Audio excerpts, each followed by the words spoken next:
José Otávio Maia de Vasconcelos, a Fazenda Olho d'Água, município de Catarina do Rocha, Paraíba. Vamos falar um pouco sobre a história do saque, do assalto à Fazenda dos Riachos, propriedade do Coronel Valdivino Lobo. Em 1922, o meu pai tinha 9 anos e testemunhou quando, um certo dia,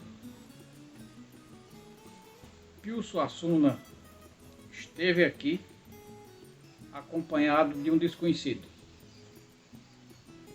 O desconhecido trajava calça e camisa de brim, chapéu de massa, montados a cavalo, e meu pai lembrava muito bem da conversa do pai dele, Sérgio, com Pio Suassuna. Pio dizendo que tinha um grupo de homens na fazenda Maniçoba, que era de Pio, e que queriam vir conhecer aqui o Olho d'Água. Sérgio respondeu que não aceitava aqui na propriedade indivíduos daquela natureza que já tinha informações de quem se tratava, porque sabia a notícia de que esse grupo tinha passado na vila de Jericó, cometido os maiores absurdos, feito uma verdadeira presepada. Trocaram tiros com um soldado de polícia que lá existia, saquearam bodegas, comerciantes, roubaram várias peças de tecido, dezenas de chapéus, e por onde passaram depois disso, iam distribuindo com quem encontrasse peças de tecido e chapéus. Uma verdadeira presepada. Se dirigindo para Maniçoba, onde ficaram. Diante da resposta de Sérgio, que não aceitava esses elementos aqui, Pio insistiu, dizendo que eram elementos muito perigosos, que eram indivíduos violentos e que de qualquer forma queriam vir conhecer aqui o Olho d'Água.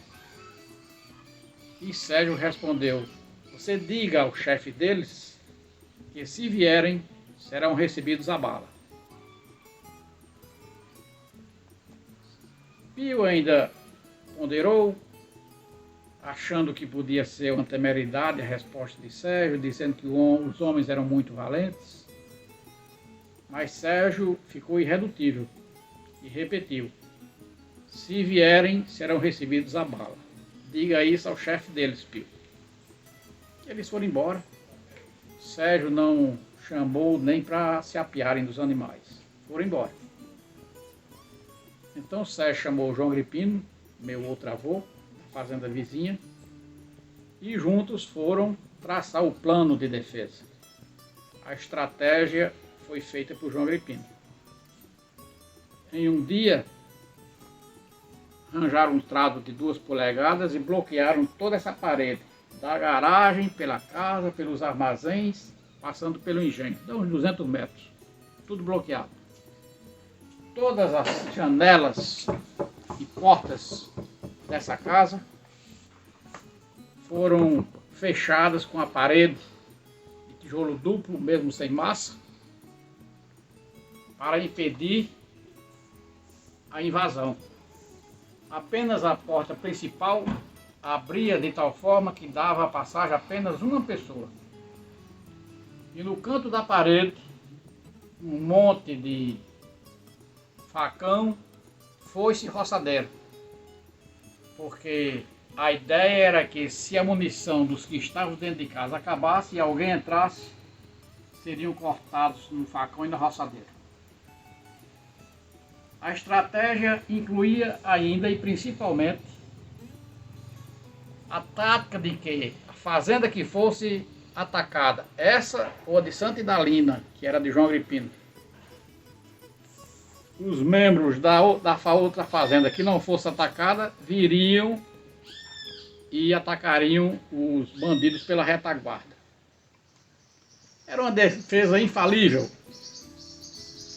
O companheiro de Pio, até então que ninguém sabia, desconhecido, não deu uma palavra. Depois tiveram a notícia de que ele tudo observou e se tratava de Ulisses Liberato. Ulisses Liberato foi enviado por Zé Inácio do Barro para acompanhar o senhor Pereira e o seu grupo para atacarem as fazendas de Adolfo Maia e a fazenda dos Riachos de Valdivino Lobo. Mas a pessoa que ele tinha de maior confiança para acompanhar esse grupo foi exatamente Ulisses Liberato. Quem era Ulisses Liberato? Membro de uma família de bem do município de Pombal. Estudou fora. Dizem que morou em São Paulo, estudou francês, falava algumas frases em francês, um rapaz instruído, de uma família de bem, mas que por obra do destino cometeu um crime e foi se refugiar na fazenda de Zé Inácio no Barro. Passou a ser um indivíduo da absoluta confiança de Zé Inácio e por isso acompanhou o grupo no ataque aqui às fazendas de Adolfo Maia e de Valdivino Lobo. E foi ele que esteve aqui, soube-se depois, foi ele que esteve aqui com Pio Suassuna. O grupo pernoitou mais de uma noite lá na Maniçoba e veio de fato ao Curralinho e do Curralinho ao Dois Riachos. Eu conversei com a testemunha que presenciou o fato. Ele era criança, tinha 9 anos, tinha sido criado por Valdivino e me contou em detalhes como tudo aconteceu. Disse que os elementos entraram na casa, Valdivino estava fora.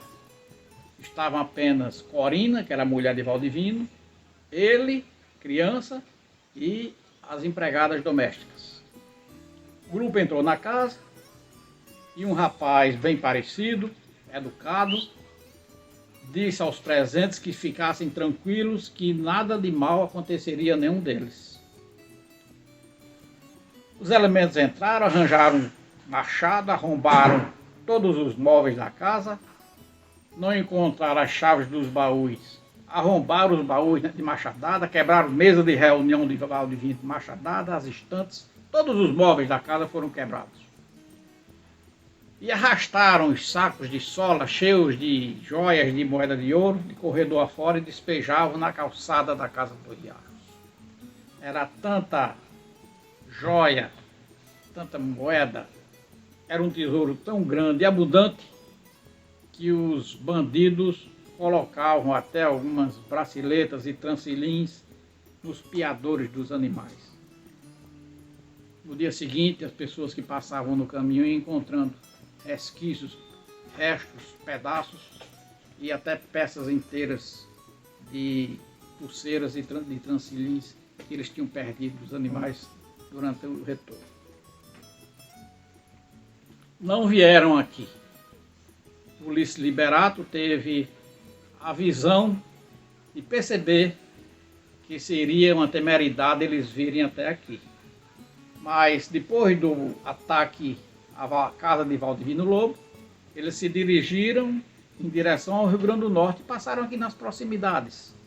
Vieram aqui pela Estivas, passaram aqui pela Caeira, antigo nome da cidade de Almina Afonso, que fica aqui próximo, o Rio Grande do Norte, a divisa é aqui próximo. E da Caeira tomaram o rumo do Ceará. Lá fizeram a divisão. O senhor Pereira, com parte desse tesouro, se achou em condições de ir embora para Goiás, entregando o grupo a Virgulino, Virgulino fazia parte desse grupo. Eu ouvi o depoimento de um filho de Pio, Chico Suassuna, que me disse que conversava com Virgulino, que era uma pessoa diferente, enquanto os outros ficavam bebendo, tocando, cantando na farra durante a noite. Ele ficava sentado no canto de parede, separado dos outros, calado, e chamou o Chico, que tinha quase a idade dele, para acompanhá-los, porque quando voltasse ao Ceará, iria formar um bando para ele próprio, Virgulino, seu chefe, como de fato aconteceu. Ao chegar no Ceará, o senhor Pereira foi embora, desgarrou do grupo e entregou o grupo ao comando de Virgulino. Algum tempo depois, o Ulisses Liberato foi preso. Eu tenho cópia do depoimento dele no Crato, onde ele estava preso. No depoimento dele, ele relata que as ordens foram de José Inácio, que o comando do grupo armado era de senhor Pereira, que as ordens eram para atacar as fazendas dos Maia, de Adolfo e de Valdivino Lobo. Dizia o valor aproximado do valor do saque, do resultado do ataque. Na verdade, foi um grande tesouro que eles conseguiram levar. Depois de preso, forjaram uma tentativa de fuga e Ulisses Liberato foi morto pela polícia. Sabe-se depois que por trás disso houve a interferência e o poder de Valdivino Lobo. O próprio Valdivino, pela amizade pessoal que tinha com o ex-presidente Epitácio Pessoa, foram colegas de escola, conseguiu a perseguição, a pressão em Zé Inácio, forçando a se retirar do Ceará, indo para Goiás também, onde já estavam Luiz Padre e senhor Pereira. Pouco tempo depois, senhor Pereira se retirou para Minas Gerais, Luiz Padre morreu e Zé Inácio também foi assassinado. Segundo a informação do filho, ainda vivo, de Valdivino Lobo, houve também a interferência de Valdivino para esse desfecho. O fato é que Valdivino, que antes era considerado o homem mais rico e poderoso do sertão da Paraíba e do Rio Grande do Norte, dizia-se até que da Serra Grande para o interior quem mandava era ele. Ele era que dava as ordens. Com a seca de 15, ele já teve uma grande queda no seu poder econômico. Em 1915, ele perdeu 5.000 reses. Em 1922, perdeu esse grande tesouro. Ele guardava ainda como herança do seu pai, José Lobo dos Santos. E logo em seguida, ele já idoso, chamou o sobrinho, João Agripino II, e transferiu para João Agripino o poder político de Brejo do Cruz e Catolé do Rocha.